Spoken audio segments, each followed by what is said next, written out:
Shemaamu dabbaa gurraachaan jedhu kabiyyina beekutti. Alhamdulillah kanuma wal gaafachuu keenyaaf rabbiin dhangalateeffadhaa ayyaana dhaatiin sulumatti qabee qabsaa'uun kun duruma giidoo dhabuudhaaf gargaarsa dhabuudhaaf namni keessa ija ba'ee waa barate hin dararamaa hin hidhamaa waa tokkotti itti falasamamaa eddeen gaachuu hin danda'u biyyaa ba'e malee. Kanaaf alhamdulillah amma kanaan gabeeraa dur sheekii okkolaa kan jedhamtu biyya qaraayisee tooyida biyya barsiisee sheekota guumaallee isaan qaraayisee jedhu.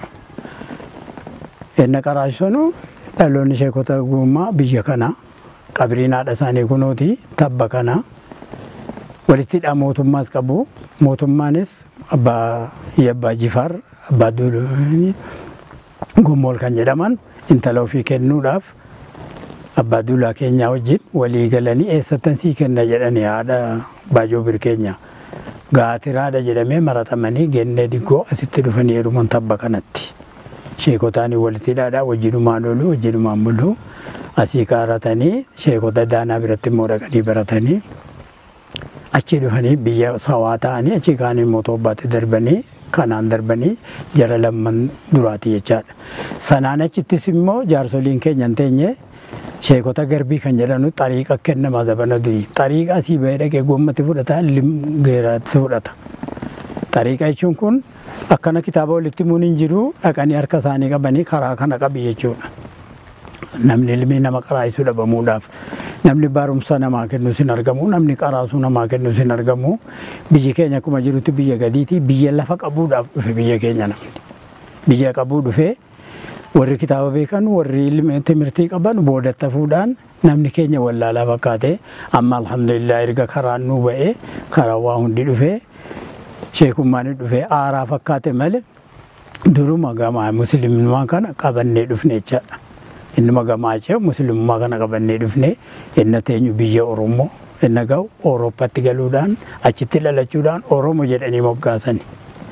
Sanarraa kaasee qaccee bareentooti naannoon Wallaggaatiif naannoo Guumaa kun. Inna kanaan deemu kanaan baalaaleen kanaan lixalaaleen akkanatti ana deeme jedhee amma buubbeessaatti erga Oromiyaadhaa ka'ee dhufee kanaan adeemee qubataa deeme jechaadha. Keeyyata tokko tokko jedhee deema. Lafa ganama dhaqanii deebi'anii guyyaa galgala manatti galan qabaa deema lafti warri lafa qaban kun. Inni limmoo ka'u bakkee Guumaa qabee Guumaadhaan na ka'u dhufee qecaan qabe qecaan na ka'u biyyan achii ka'ee daabbar akkuma kanaan qabaa deeme ilma isaa qabsiisee ofii addeebi'ee asitti du'a utuu kana jedhu lafa ilaalaa deeman jechaadha. Kanaan ilmiin nu duraa laafee jedhee duukaa immoo dhufee warri kitaaba baatanu eenyu jarri akka Guumaatti Yasuu fi akka Jimmaatti Maantina jarri kun walii obbolaadha. Warri kitaaba qabanii akka gamaa dhufee nuuf fidan jara kana jechuun waan oduu dhageenyarraa kan himnuudha kan qaraanitu hin ta'e. Mantinaan sanyiidha. Yasuufiinis sanyiidha. Biloo jedhama qaceensa biloo waayyuu jedhaman. Yasuufiin sanyii mantinaanis sanyiidha. Mantinaan amma Jimmaan jedha jarri kun walii obbolaadha.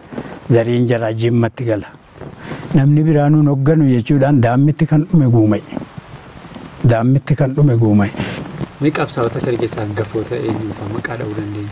Hangafooti eenyuun firrisaa yaadii kan jedhamu kan yaadii kaasetu jira. Zabana dhaloota abbootii keenyaa duriitii wajjiniin. Sana booddees ulamoonni karma karaadhaan itti jira waraanatu hin ta'in karaa toohidaatiin karaa ilmii barsiisuutiin duukuma jiru akki sheekii Kootaanoo. Sheekii Kootaanoo kan jedhan buunnoollee turanii dhufanii kan sadduun ta'anii biyya kana toohida barsiisan isaan. Kan sheekota gellaa kan jedhaman kan qaraasisan isaanii jechaadha. Kanumarraan kaasee hin dhaabanne namni. Barataatuma jira akka kanatuma yaadu irraa kukkufuudhaan alhamdulillah amma rabbii fanu baasee isa kanaan nu ga'e malee eenyunuu qabsaadha. Gizee dargiin badu keessas ammas namni biraa nutti hin dhufu nuun ta'u jechuudhaan ijoolleen naannoo keenya ulamoonni naannoo keenya ammatu ulamoota keenya qabanii ulamoota duddura duddi jaraa dudda weenii fakkaata. Hin garafaman hin hidhamani korchii irratti hidhamani. Kana kashee baadir abbaa waaqoo kana kashee baadir inna qaxini kana korchii irratti waa tokko hojjechuudha jedhan. Kanaaf rakkoo keessa turanii waan nama boosisuudha sun. Eenyinuu toohidaan qabee hundinuu numa jabaata kan akka Shaabaa Dirabbaa Foggii kan jedhaman isaan toohida kana kan qulfiidhaan qabatee jiru isaaniif Sheekh Ahmad kan jedhan Sheekisa Cooraa dhaa dhufanii biyya kana galmeessan jechuudha. Waa'een dagaas kanuma keessa biyya keenya keessa toohinni akka jiraatu namni biraas immoo nun hogganu jechuudhaan irratti jabaatee bareechee loleeraa dhalooteen isaa wayaa saraan ta'e dhufee biyya keenyatti doonee kan jedhamu ta'ee ollaadha nuuf naannoo kana ta'e danuu qabsaa'ee boodatti hin deebine. Innis Abbaa Diggaa Abbaa Qasaanee kan jedhanus Alii Maalii kan jedhanus maqaa abbaayee isaa wallaalee malee jarri kun shanan qabsaa'aniitu kan boodatti hin deebine kan harkaan kennine ta'an warri biraa harka kenneeti nafsii ofii hambifachuu danda'e hin kennu jedhee nafsii ofii kenniniif Abbaan Diggaa utuma du'uu beeku of ajjeesa utuma ajjeesuu beeku dadhabee gaafa xiriyiitiin harkaa dhumu ani harkaan kennu hin amanu gara sanatti inni jedhu of kennee du'e jechuudha jaliilachuu duula keessatti.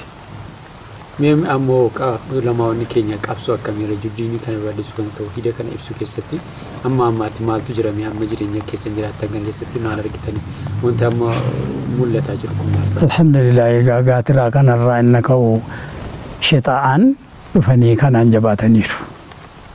Haa ta'u malee jaarsi masjiida kana qabanii asiin ga'an Abbayyee Shaabduwaan Abbaa Booraa. Baaburaa Limmuu kan jedhan masjiida dhaabanii naannoo katamaa Sidaama Duwwaa keessa na ta'an kan dhugaatiin dhun kan soban dubban kana kanaatiin ilmoo fi adaba kanaatiin kan guddisan jiru seenaan isaanii dhokachuu hin danda'u. Abbayyeen Ajawwalee kunis Abbaan Milkii kan jedhamanus kanuma kanaatiin dhufanii shexaa kana deeganii wajjiniin utuu taanu adamaan karaa biraatiin shexaa kanatti jabaatee hidhamanii haaluma du'aattuu kan itti akkeeffamu Rabbi isaan nasarraan asii baanii biyya Suudii galanii sana booddee Sheekh Kamaal Rabbi isaanii adhiisuu Sheekh Kamaalii Qaaqaa dhufanii isaanis qabanii madarasaa kana jammaruu jennaan namni harkaa qabbaluu dhabamnaan isaan jimmatti galanii ergan tanaa immoo Sheekh Abduu Samad dhufanii Rabbi isaanii nagaa godhu dhufanii jammarasiisanii maqaa kanaan ittuma jiru amma jechaadha. Dhaloonni amma jiru ijoolleen amma jiran kun jararraa maal barachuu qabu seenaa qabsaa'ota kanarraa seenaa ulamoota keenya kanarraa maal? Naannoon biyya keenyaa kun inni ilaalan wallaalaa fakkaata malee yaa waan diiniiti yoo jedhan dhiirrisaa dubartiinsaa waa kennuu irrattis kaayimma kana duunaatu jedhanii ammoo dhaqee bisaan itti rameedhu. Waan diinii isaatii kutataa dhumatu jira. Eenyinu. Kanaaf cunqursaa wayiitiif ilmoo keenya bulfannaadhaa ta'u malee eenyinu diinii kana qofsaa dhuma.